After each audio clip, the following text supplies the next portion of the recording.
6 up, 6 down. Penn State is halfway home in the regular season. They make it to the bye week without a blemish on the records. Well, like I said last week, I guess SAT scores don't mean much when you're playing major college football because we put a beat down on Northwestern. This week, what do you got? Well, I'm glad these guys are sharp because mentally I'm on a bye week. The Blue-White Tailgate is next.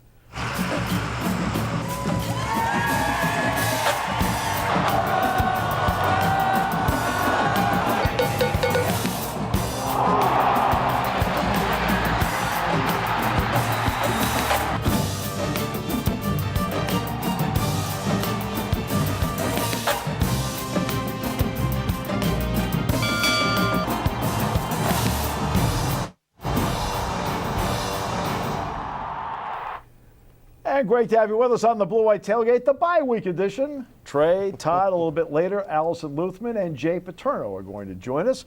Also, Audrey Snyder is going to join us on the show a little bit later as well. But we get to the bye week, and for Penn State, when we talk about midterm grades, which is what we're going to be doing as part of this show today, it literally in the regular season is the mid mark.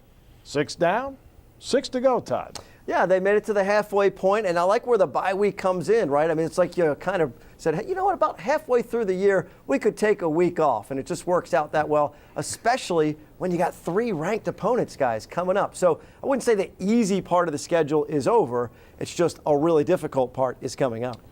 Well, Northwestern was the game for Penn State on Saturday, won it 31-7, gave up that 7 very, very late in the game against reserves. And workmanlike might be a pretty good description for what we watched, Trey. Yeah, I mean, they got done, exactly what they needed to do. They protected the football. They didn't run the ball as well as we all would like to see them run the football, but basically it was a shutout, 31-0. I was really mad that they gave up 7 points at the end, but, what am I? Just nitpicking. Yeah, and James Franklin subbed up the victory this way.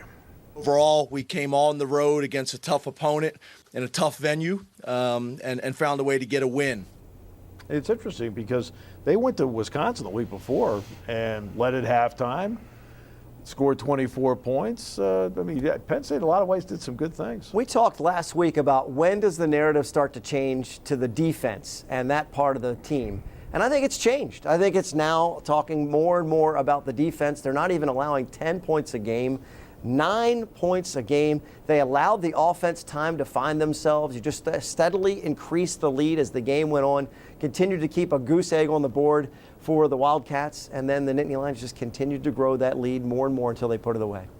Time now for our Kish Momentum Moment. And the Kish Momentum Moment, and here it is, Saquon Barkley, 53 yards. What a run this was as he was able to cut through the line of scrimmage. Use the umpire. Yes. You got to use the umpire to get yourself through something like that. It's a big moment when that happens. But you know what?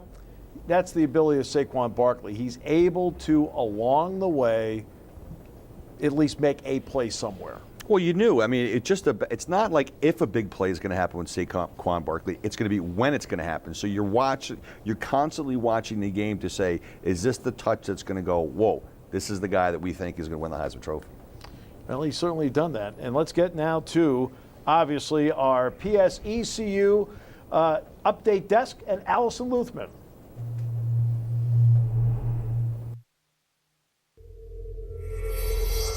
Hey guys, welcome to your PSECU pregame update. Penn State is on a bye week this week, but there's a couple things that you should know from the last game. The 6th win of the season did secure their bowl eligibility and also brought them to 15-1 over the last 16 games. This is the longest span since going 20-0 from 93 to 95. Now, the last home Penn State game was the Generation of Greatness game when Penn State debuted a throwback jersey.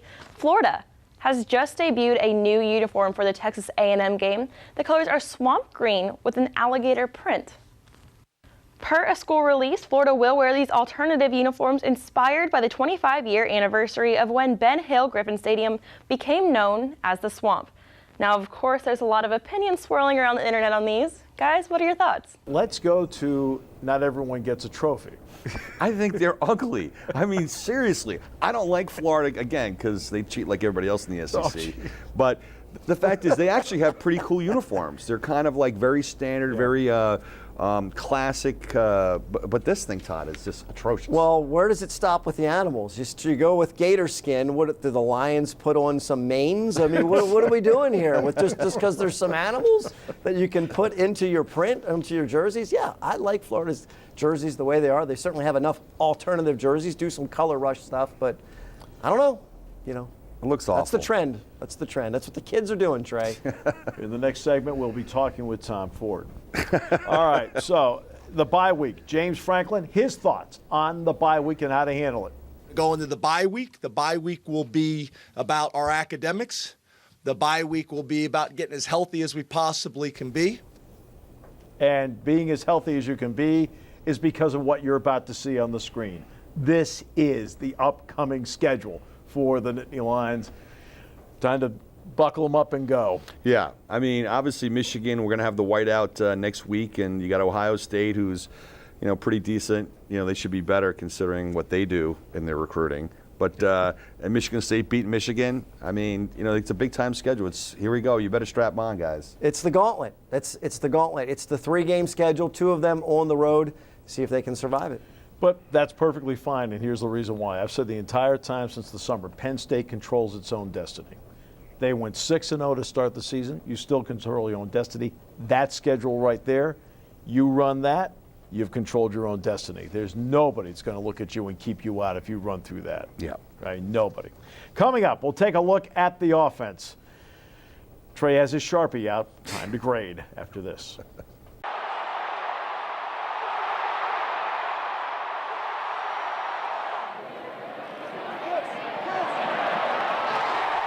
Great to have you with us as now we take a look at the Penn State offense. You know what? Sometimes you have to be smart. You have to be able to go out and take what they give you. And I felt Penn State's offense went out and Northwestern gave them certain things, Trey, and they took it. Well, they did. I mean, the fact is, again, you've got the best player in the United States playing in college, Saquon Barkley. Obviously, you do not want to give him, room to operate. And so you're going to have people, 6, 7, 8 guys in the box, and they're going to try to make you beat you with your throwing. And McSorley's a player. Not everything's going to work every single game, and not everything worked for Penn State, but they were able to figure it out. They had to go to the passing game a little bit more. They figured out what they could take. They took it, and they put it in the end zone. So they started to put some distance between them and Northwestern. So they figured it out and did what they were supposed to do, came home with a victory. And part of that was a 10-play, 66-yard drive, which brings us to the Joel Comfort drive of the week. And it starts at their own 34-yard line, and they get rolling here. And again, Trace McSorley, ability to use his legs, but just smart, okay? They give that to you, so he gives it to Gesicki. And then you got to convert on third down. Penn State was 8 of 16 in this game on third down, Todd. Much better job, especially on third and short as well, like on that play. And look, everything's underneath here, Trey. For a defensive player, this is not easy because you're trying to play down and distance football. Yeah, I mean, the fact is that, again, as Penn State had a good game plan, I thought, and the fact that they're going to just complete those short passes, and then you got Saquon Barkley, Superman, just diving over the top, which we've been waiting all year to see. He's clearly the Heisman front runner. And that is the Joel Comfort drive of the week, brought to you by our good friends at Joel Comfort, a 10-play, 66-yard drive for the Nittany Lions. Cy Blacknall made that catch and run down the sideline. Todd, he has that big playability in him. No doubt about it. And quick, decisive throws from Trace McSorley on that particular drive. The quicker you can get it into your receiver's hands, the quicker they can make a move on a defender that's coming up on him. So they put that drive together, and it leads us to our family clothesline offensive player of the week. On this team, there are always a lot of nominees for the family clothesline offensive player of the week. But when you throw for 245 yards and a couple of touchdowns, and you're the guy taking what they give you, you can also run it in as well. But this guy has been rock solid. Yeah, no doubt. Look, Trace McSorley, you can hear Big Ten offensive, defensive coordinators guys saying, we're selling out on Saquon Barkley, right? They're saying that. They're going to say, Trace McSorley's going to have to beat us. And you know what? That's just fine with number 9 because there's plenty of Trace evidence why they are in the college playoff hunt.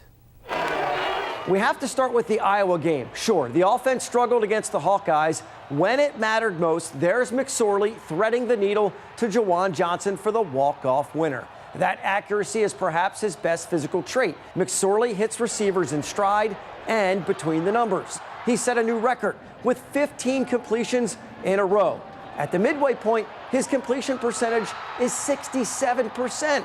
2 of every 3 passes he throws will be caught by a Nittany Lions player. But it's the grit and the guts that wins over his teammates and coaches. Big Ten football, you're going to have to fight and claw throughout the entire game. Doesn't matter if you're down or it's a back and forth game or you jump ahead early. You got to stay on your toes. You got to be on your game.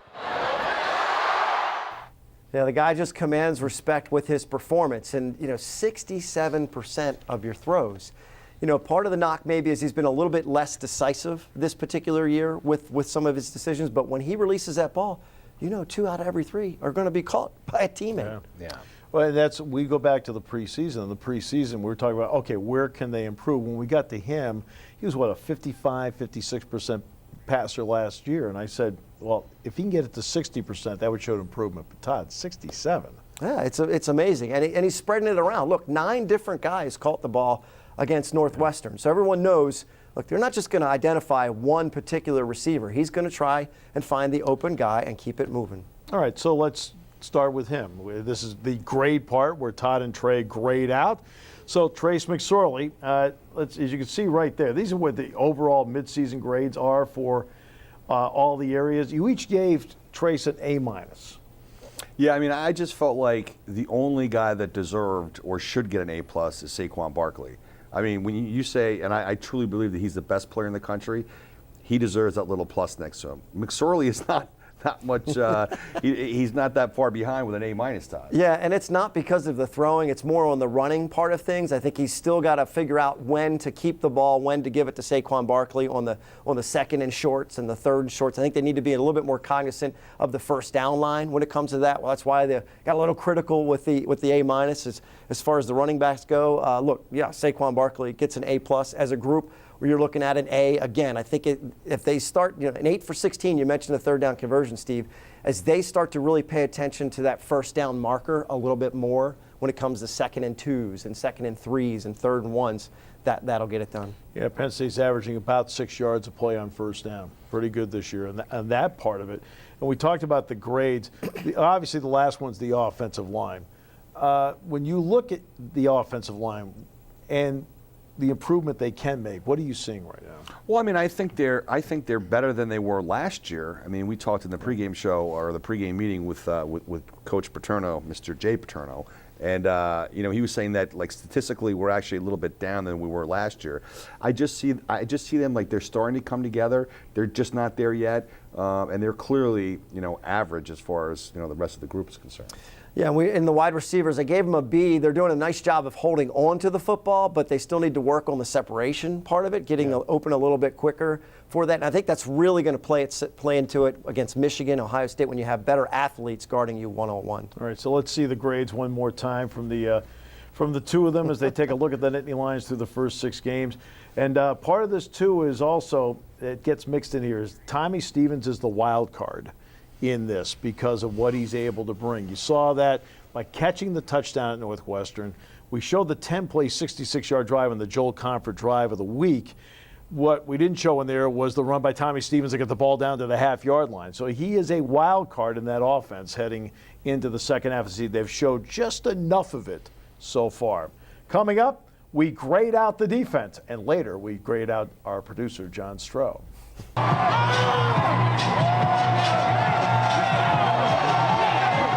Well, there are certain standards when it comes to defense. The number one standard is how many points did you give up? Correct. Right? That's the number one standard no matter what. How many points? Because you played on a defense that hardly ever gave up points. It's crazy to me that people have all these different statistics about third down conversions and how many fumbles you have or how many tackles for loss, or at the end of the day, it's how many points you give up. And Penn State's leading the country in points against defense. Wow, is it enjoyable to talk about a defense when the problem is, you didn't finish out the shutout? Yeah, right. That's right. Almost got the shutout. Yeah. That's happened a couple of times where late touchdowns or late scores affect the shutout. But they are just getting the job done, no doubt about it. And not only that, but they're creating takeaways. Penn State's now a plus 12 giveaway takeaway.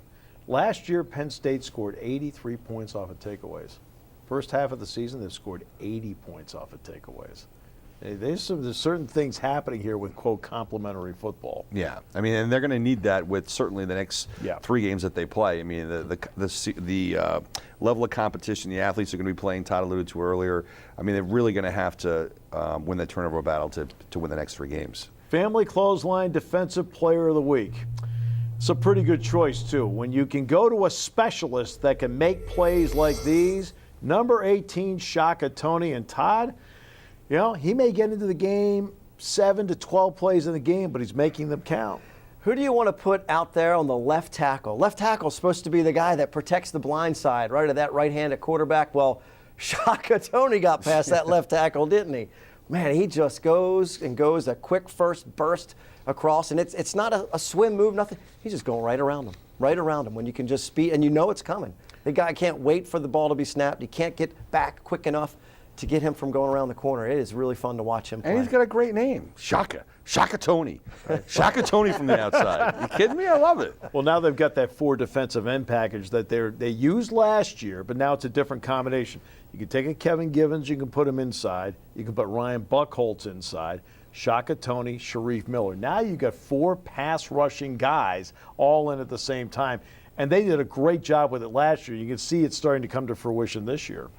Well, we talked about clogging up the middle, right, for the traffic, and then sealing those edges. And you think about the guys coming off the left edge, the right edge. And, you know, there's a couple of ways to dominate an offense, and you can do it, obviously, just physically being stronger, but you can also do it with speed. And the edge rushers are doing it with speed. The secondary's coming up. They're doing it with speed as much as they're doing it with physical power. Yeah, Yetur Matos is going to be good. Shane Simmons coming off his best game. I thought Shane Simmons played very well on Saturday at Northwestern. We got to get into, there's been a lot of talk about what the job Joe Moorhead's done, and justifiably so. What about the job Brent Pry's been doing? He's done a phenomenal job. I mean, the fact is, I mean, you think about the deepest position on this football team, in my opinion, is the defensive line, where at one point it was almost like a liability, and now it's one of the strengths of the team. The fact is, you know, mixing, matching guys, certainly with last year with all the injuries, and, you know, losing John Reed in the spring, which was, I think he's probably our best defensive player. He's not even playing this year. And for them to be leading the country in scoring against defense, I think he's doing a great job. All right, bring up the midterm grades from our 2 esteemed individuals. Trey goes B+ defensive line, C at linebacker, and A- DB. Todd, A- DL, B+ at linebacker, and an A- at DB. I'll get to the C at linebacker.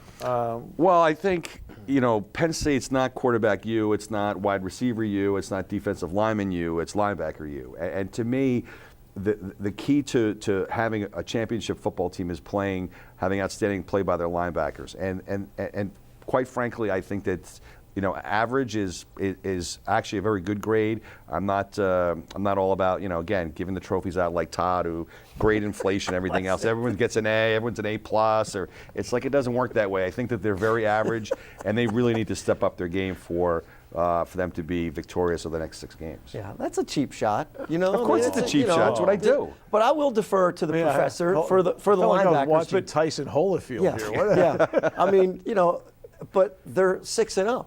They're allowing 9 points a game. I mean, you know, I understand being tough and average, but you know, the linebackers were my lowest grade on the defense as a B+. The other units got A-. How about just a B? Why a B+? But they are getting the job done. And, you know, look, part of it is they're protecting a long field. The field position battle, they just continue to destroy opponents on that. And if sometimes you got to bend and sometimes you got to break, and they're doing a good job in coverage. They're missing some tackles. A few assignments here have cost them against Iowa. A couple of big plays got past the linebackers. But they're getting the job done. They're keeping them out of the end zone. So, yeah, I'm going to give them a little higher mark because of that. Kabinda had, 14 tackles against Indiana, a sack, a fumble recovery. I thought Cole Farmer played his best game of the season Saturday against Northwestern. So that part's starting to come into play. The secondary, I mean, Amani Oyuwarie doesn't start.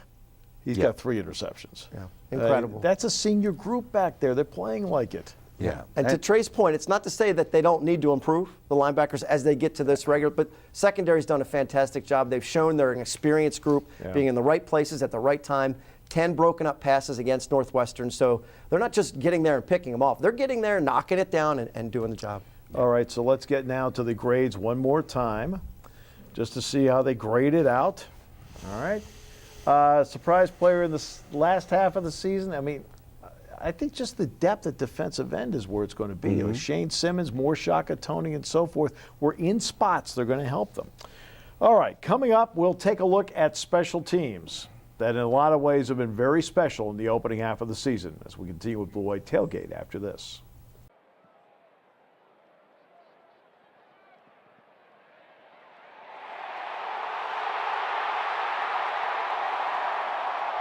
Well, when James Franklin took over this program, an area that was really in need, and this is where the sanctions came into play. They had a lot of walk-ons, and walk-ons work hard, try hard. Some are really, really good.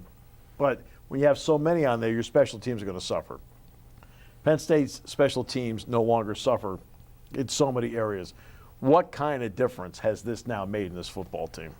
Well, I think it's a difference maker. I mean, unfortunately, you know, for us, we're analyzing every single thing we possibly can regarding the special teams. You know, 6 out of 7 or 6 out of 13 field goals is just not going to get it done. 2 block kicks or 3 block kicks. I mean, at some point, Penn State's going to have to win a game with the kicking game, and right now, it doesn't look like it's going to happen. Where it's affected it, Steve, is in the win column. They're winning games with special teams. Yeah. I mean, they flat out can win games. Before it was you hope to kind of hang in there with your special teams, and now they can actually go and affect the end result of the game and win it, whether it be kicking or more often with coverage. Yeah, and it allows James Franklin, if he desires, to play the chess game.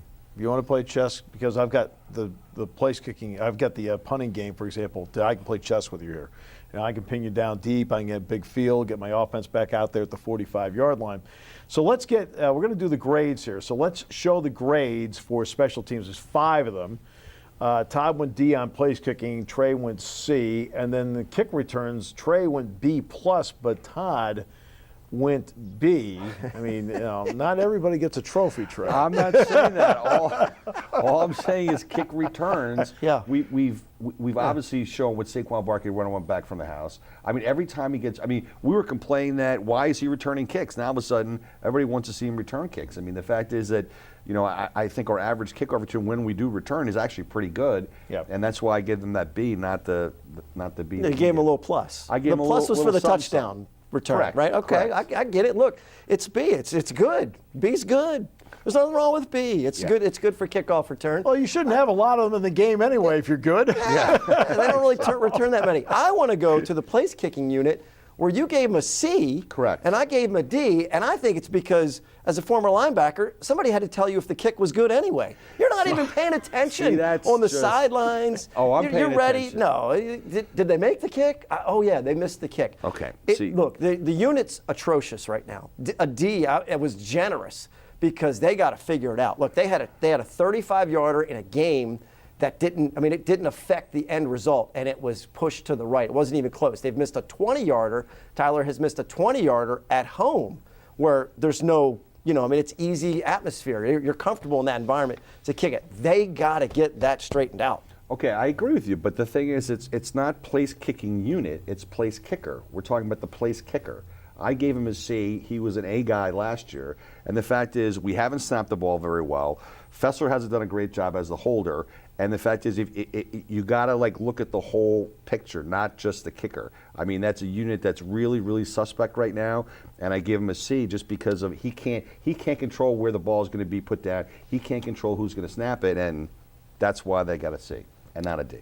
I think the one thing that's critical when it comes to, first of all, his kickoffs have been great. Yep. Let's start with that. Kickoffs have been tremendous. You put them in the right spot. When it comes to place kicking, this is usually the standard I have.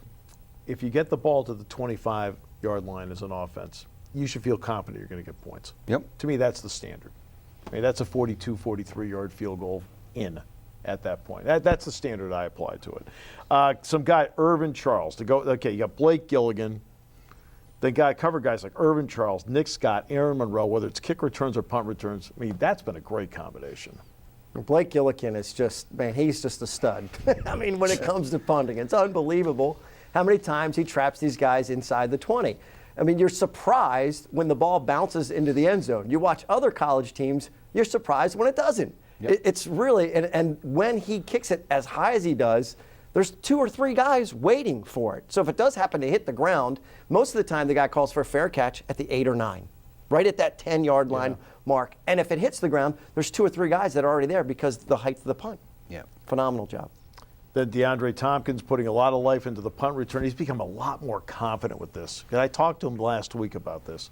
And he said, now, he says, I'm expecting good things to happen. Early on, it's like, okay, I got to make sure I catch it. Because, look, the traffic's coming at you 100 miles an hour. So, okay, now let's get to the drive start part. This has really become dramatic. Okay, Penn State has started its own 36 on the average. The opponent, their own 22. It's 173 yards a game in field position, 1,058 yards for the season.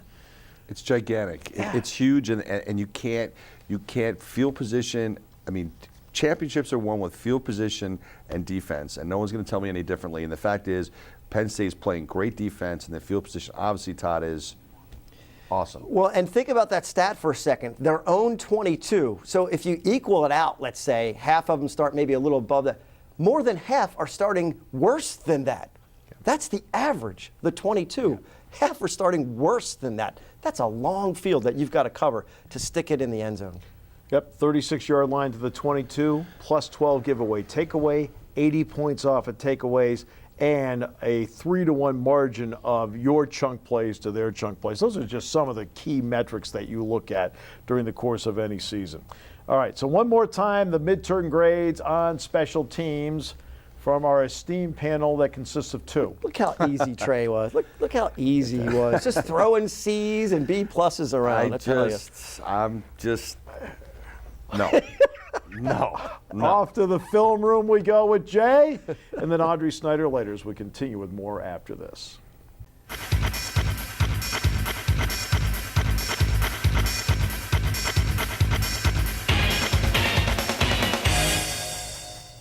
We are back on the blue-white tailgate. We go into the film room with Jay Paterno, brought to you by Beer, Belly's Beverage, and it's a bye week, Jay. So the coaches obviously take off. No work to be done. You got a whole week off, right? As well. No. Right? No, that's not how it works. Okay, you hear self-scouting all the time. So you think of it as a classroom. You're in review mode, I guess, is what you're saying. And you got to evaluate: are we, even though we're 6-0, what are we that good? Who have we played? And we're going to talk about how the schedule's about to accelerate. Take a look at this first thing. If you look at the average rank of the defenses Penn State's played, 81st. The next 6 games, 34th, a big jump. Offense is 95th, and the next 6 games, 80th. So that's going to go up a little bit, but not that much. Next thing we want to look at is just some of the trouble spots where the offense has had. Again, when you self-scout, sacks allowed 104th, tackles for loss 121st, rushing offense and third downs. And down the stretch, that's going to be really important. But let's talk about Penn State's offense and do kind of a self-scout. And one of the things that Penn State is fairly predictable and fairly static is you're going to see 3 wideouts, 1 tight end, and a back. And the formation, not a lot of different formations, not a lot of motions. Now, the thing that they've done a nice job in, they've done some good things with their slot receiver. Here you're going to see Indiana blitzes both linebackers. There's challenge in Penn State. It's a run. It's really a run blitz. 3rd and 3, expecting run, and you do a nice job. Take a look at the video. You take advantage of a matchup in your slot receiver, usually against a safety. A good throw, gave him a chance to make a play, and does it. The other formations you see, here's the trip set with Gesicki to the field. Okay, now you expect certain types of runs. You get certain types of blitzes. Now, Indiana does a nice job here. Because of the static nature of the offense and where Barkley is, they know that essentially those zone runs are going to come from here. And take a look at the blitz that comes off the edge. They close, they take away, if you show the video, they take away the give read, and now here's McSorley trying to get the first down, and they have a guy there. So again, got to do some things there. Some of the things we talked about, sacks. In this offense, the launch point is very, very consistent. So when you're a defensive lineman rushing the passer, doesn't matter. Here's Gesicki in the backside trips. It could be any formation. Usually you're going to find McSorley about 8 yards deep, and you're going to see, take a look at this pass rush here. Again, they know exactly where he is. They bring a blitz. That guy knows where he is, and people are doing a better job keeping McSorley in the pocket. Now, one thing when you're a fan at home, when you're looking at, one of the reasons why are they so static, why are they so consistent? Because they want to give their quarterback and their coordinator on the sideline, they want to line up, force the defense to show what they're doing, and then make their calls. So again, here's one where you have a run-pass option. You got a little wide-out screen here. These guys are going to block, and all he's really keying is right here. If this guy gets into where he's playing the run, we're going to throw it. So you take a look at that. And here he shows up. McSorley pulls it out, throws it out there, and again, instead of running the ball and maybe losing a yard or two, they throw it outside and they get a couple plays. Now, the biggest challenge down the stretch is going to be establishing that offensive line. Take a look at this play against Northwestern. Again, here's a key third down. They change their formation a little bit. They go with 2 tight ends, which is very rare. But again, watch the formation on the video and watch how that line of scrimmage moves backwards. So I don't care how good a back you have, you've got to establish that line of scrimmage. So absolutely. So from a defensive standpoint, look, what you love is they're not giving up any points. Oh, absolutely. Okay, so there's a lot of good stuff you're going to see on film. What do they need to work on? What do they see that they say, we're going to continue a lot of this? Well, you know, Trey talked about in his grades the linebackers need to improve. One of the areas is going to be in the play action pass stuff. They're really aggressive on the run, which is one of the reasons they're playing so well against the run. But in these run pass options, you're going to see this one where there's a fake. These guys both come downhill. It's going to create a throwing lane, and you're leaving this guy at an island as he rotates. So take a look at the video, and you'll see that both those guys are downhill. They're engaged with blockers, and now there's your chance to throw the ball. Now, one of the things I think it's been really good in seeing them do some different things defensively is when they blitz, they're coming up and they're playing a lot more man-to-man and being very aggressive. Here you're going to see a blitz. A blitz doesn't really get home, but he forces this throw quickly and makes a big play for Penn State, and here's a turnover. And again, turnover margin has been huge for Penn State. The type of turnover margin you're seeing from them is unprecedented. They're second in the country, very, very big. Now, one of the things that when you do get into these third downs and you want to play a lot of man-to-man, where they were vulnerable against Indiana a little bit and where they will be vulnerable against Ohio State in 2 weeks is with the quarterback run. Take a look at this key third down here. They come after them, they get up the field, they're playing man-to-man, and when those guys are playing man-to-man, they've got their back turned and off the quarterback goes. Now, one of the things that's going to be important is for these blitzes to get home. And when they don't, people have been able to attack the middle of the field. Take a look here. They bring both guys. They're going to hit that wall, and now you leave people vulnerable in the middle of the field. Take a look at the video here.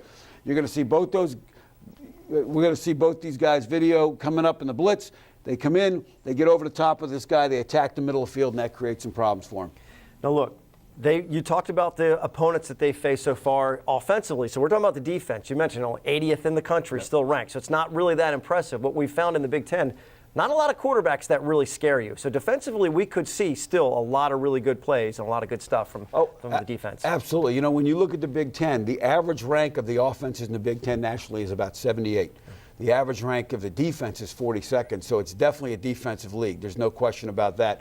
Now, is that a function of the fact that the offenses are playing good defenses? The defensive numbers are good because they're playing bad offenses. But there's been a lot of non-conference games. So I think really it's a trend line that you're going to see in this conference. And this offense is going to face some real big challenges coming up. Yeah, absolutely. Okay, so they're halfway home. They got the undefeated record. We'll see what they can do with the gauntlet coming up with a difficult schedule. Jay Paterno, we're out of his film room. We're back on the Blue White Tailgate after this. Welcome back to Blue White Tailgate. We're joined by Audrey Snyder from DK Pittsburgh Sports. Audrey, thanks so much for hopping on the call with us today. You got it. Happy bye week. Hey, yeah, you too. You know, speaking of, we're about halfway through the season. Do you think this team, you've watched them from the camp all the way up until now, have they found their identity yet? I don't think so. And I say that because the identity of a team, I think, is always changing, always evolving. And while we've certainly seen what this Penn State team is as far as offensively coming into this year, we kind of knew what the identity would be, of course, with Saquon Barkley and Trey McSorley. But I think right now, if you look at the overall identity of this team, strangely enough, right now it's kind of built more around defense and special teams than the offense, which certainly isn't what I would have projected in the offseason or during camp. But that's why I think it's always evolving. I think we will see the offense find its footing. But for now, I think the identity kind of lies in those other two phases a little bit more than the offense. And that does seem to kind of be the common idea. So going into this week, typically bye weeks are used to reset, focus on what they need to work on. That's offense for Penn State. What particularly in that offense needs to improve before heading into the next couple of tough games? Definitely the offensive line. And you look at this, and right now the right tackle spot is a weakness. It's been a weakness thus far. And, you know, talking with James Franklin this week, he said that they like what they have, so that means they're not going to move Brendan Mann around. Of course, we've seen man shift from guard to tackle in the past, but that is not in the cards this year, at least from what Franklin said this week. So, you know, you're kind of locked in at this point between Will Fries and Chaz Wright, and Penn State just has to kind of hope that Wright gets healthy and can kind of regain the form that he had last year down the stretch run when he was such an integral part of the team. But beyond that, I mean, at this point, I don't think you can count on Andrew Nelson, given his injury history and the fact that he didn't even make the trip to Northwestern. So I think you have to start with the identity up front, figure out what you have on this offensive line, and seemingly right now they've got 5 or 6 guys that they're going to have to work with. So we'll see. And on the other side of things, depth is something that has been in Penn State's favor this year. I mean, 24 players already have seen the field for the first time just in the first 6 games. You named a couple of the big names on offense, but who are some maybe of these newer faces that have stood out? You know, and I think just because the way Penn State fans follow this team so closely, I don't think there are that many new faces, but I think you can kind of look at, you know, guys like Tariq Castro-Fields, Lamont Wade, you know, your true freshmen who are coming in and making an impact. You know, someone like Will Fries that Penn State fans are seeing more of this year, of course, is a redshirt freshman. Defensive end, Etor Neto is a true freshman. I mean, they've got 3 true freshmen who are playing right now. And they've all, you know, impacted this team in a different way. And you kind of look at, yes, the increased depth is there, but so is the increased talent. I mean, to me, that's really been apparent when you look at the Nittany Lions on special teams. You know, a guy like DeAndre Tompkins, putting it all together in the return game has been such a force. And Irv Charles, well, of course, he's not a total stranger to Penn State fans. Seeing him take on a bigger, more important role on special teams this year has certainly been a pleasant surprise. So, again, not necessarily so many new faces, but I think some of the ways in which these guys are being utilized is a little bit different than they have been in the past. And you mentioned DeAndre Tompkins. Can you expand a little more on just how much of an asset he's been already this season?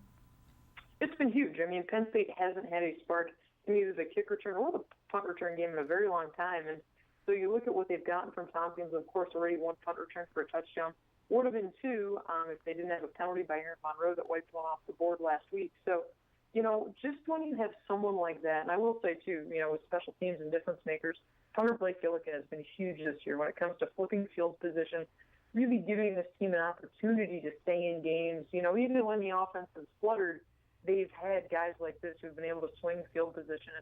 Every time that you have Tompkins back there now, you have to think, okay, not only has he proven to be sure-handed this year, but also he's got that, you know, ability to kind of get out there, create, and make some stuff happen. And plus, I think it also goes to the fact that Penn State, they've been so much better on their coverage units, and that's because they have guys with more experience and people who want to be on special teams. You know, talking to some of the players this season, they said, you know, this isn't viewed as something that's a negative being on special teams, but this to them is an equal third phase, and a lot of your upperclassmen want to be special teams contributors, and they have been. So now it's tough to take a guy like Grant Haley off of special teams because they take a lot of pride in that. So certainly that showed up here this year so far. And Penn State is just kind of getting into the tougher half of their schedule, 3 ranked teams back-to-back. How do you see them faring with that? It's going to be tough, and I look at it, you know, and the whiteout game is always special, and I think that anybody who's ever been to one, or even if you've seen it on TV, you understand that that atmosphere is just different. And Penn State's players, I'm sure, will hear all next week that, you know, they're going to take the same approach and all of this. But I don't totally buy that because there's definitely some extra juice in that building when you have a whiteout game. So I do think that they will beat Michigan just because this isn't a totally complete Michigan team. Yes, they have a good defense, but offensively right now their quarterback situation's a mess. So I think Penn State should be okay there. So then to me, you know, the focus shifts to Ohio State. And, of course, the game's on the road, 3:30 kick at the Horseshoe.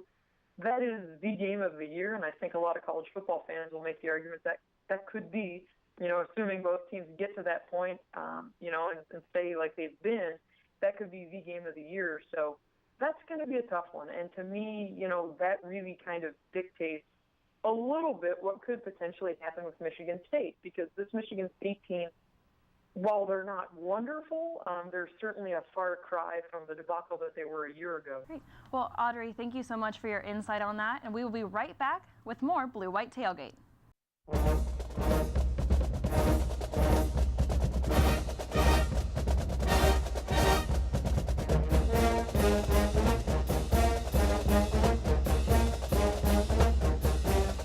Welcome back, and we get to what we affectionately call the G Block.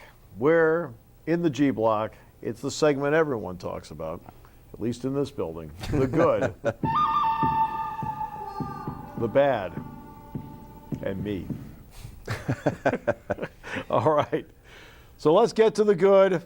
Now, look, the typecasting this week actually is perfect. So here we go. All right, back to the good. And it's easy. This one's an easy one. It's Navy football. 5-0, ranked in the top 25, leading the nation or near the leading the nation in rushing. And what an entertaining, awesome game they just had with Air Force, back and forth. They actually won it with a pass. Won it 48-45. And even to top all that, Showtime's doing a great job of a season of Navy football. A great documentary on the team if you get a chance to watch it. But go midshipmen. All right, bad. I mean, this is this is really bad. Western Michigan at Buffalo, 31-31, which is kind of bad anyway. As a defensive guy, I want to see people, actually tackle and, prevent them from scoring and everything else. 31-31, 7 overtimes later, 71-68. I mean, it's just flat out embarrassing. I mean, I would be embarrassed if I was the head coach, the defensive coordinators, whomever you're associated with those programs. I mean, guys, for God's sakes, scoring 68 and not winning, that's bad, Steve. It is bad. I get the ugly, and it's actually the United States men's soccer team. They lost to Trinidad and Tobago. They both beat them. All right? They're not going to the World Cup.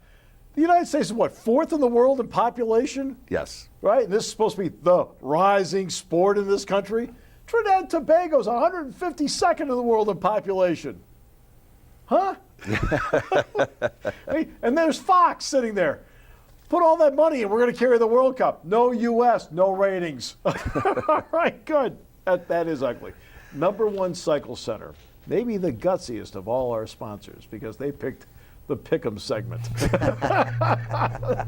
So in the Pick'em segment, Todd, you get Auburn and Resurgent. Oh, here are the records to this point. Oh, this segment's better than I I'm thought. hanging in there. Wow, okay. I'm much happier about this segment now. They say it. All right. all right. There we go. Oh. Yeah. And just to make me feel better, they put me first, even though I'm tied. How about? Well, I was going to really go out on a limb, but now that I see I'm within 2 games of the lead, I'll have to go conservative. No, actually, Ed Orgeron, boy, the heat was really on him and LSU, and they beat the gator-skinned Gators last week. Not going to take care of Auburn. I think Auburn travels and wins this game. Jay Paterno's actually going to be at the Red River rivalry. Go ahead, Jay. If someone had told you after 2 weeks that Texas would be in a position to eliminate Oklahoma from the Big 12 race and the national championship race in this game, you'd be surprised. But Texas playing much better. Oklahoma's coming off a tough loss to Iowa State. I still like the Sooners in a close one in the Red River War.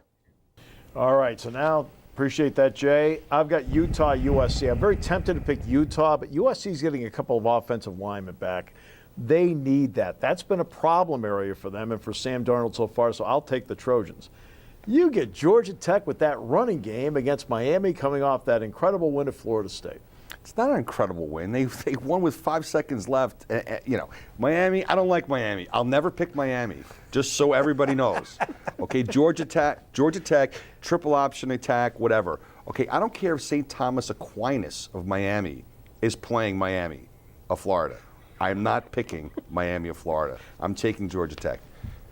Does he have a history with Miami? Is there something? Is there some history there that we're not aware? Yeah. Okay. I think there might be a little history there. Keys down the stretch now in the bye week, presented by our good friends at Jimmy John's. And you know what? Okay, so we'll get to the keys here of the bye week. Todd, what do you think? Well, I was tough on the field goal unit, and I think everybody else can take the week off except the field goal unit. Get out there and kick, and I hope they figure it out because there's some tougher games down the road. The offense needs to know that if they get the ball in scoring position, that it's okay that they don't score a touchdown every time. They got to get the field goal unit figured out. It's a balance between rest and staying sharp. Trey? I agree. It's just about catching a second breath, getting some rest, and getting ready for the meat grinder of the schedule right now. Well, you know what? If you want to be really good, you have to play that kind of schedule. Yep. You have the opportunity to do it. We'll preview Michigan next week.